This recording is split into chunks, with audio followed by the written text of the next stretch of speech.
اور حضرت سیدنا عمر بن خطاب رضی اللہ تعالیٰ عنہ، حضرت سیدنا عمر بن خطاب کیا ہوا، ایک مرتبہ اونٹ کو زخم ہوا،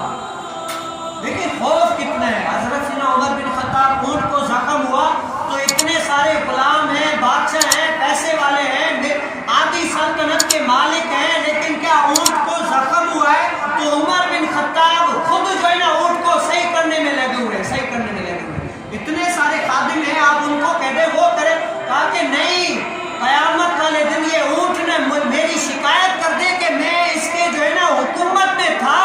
اور مجھے جو ہے نا زخم لگا، لیکن عمر بن خطاب نے مجھے صحیح نہیں کیا، میرا علاج نہیں کیا، قیامت والے دن یہ اونٹ نے میری شکایت کر دے، میں اسی لیے جو ہے نا اس کا زخم خود صحیح کروں گا۔ آج جس کے بعد تھوڑا بہت پیسہ آ جائے بڑا ناز کرتا ہے، کہتا ہے میرے جیسا کوئی ہے کہ میں بڑا انسان، چھوٹے موٹے لوگوں کو تو منہ ہی نہیں لگاتا، ایسا بڑا کیوں، پیسہ چیز ہی مستی ہے نا، لیکن دیکھیں اللہ والوں کے جو جس کے قرب میں رہتا ہے نا برکت بھی وہاں سے آتی ہے۔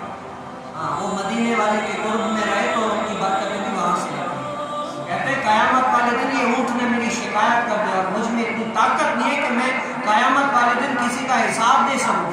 تو وہ اونٹ کو خود جو ہے نا زخم صحیح کر رہا ہے۔ آج ہم نے دیکھیں یہ بھی ایک احساس ذمہ داری ہے کہ ہم نے اپنی مسجد کو کتنا آباد کیا ہے۔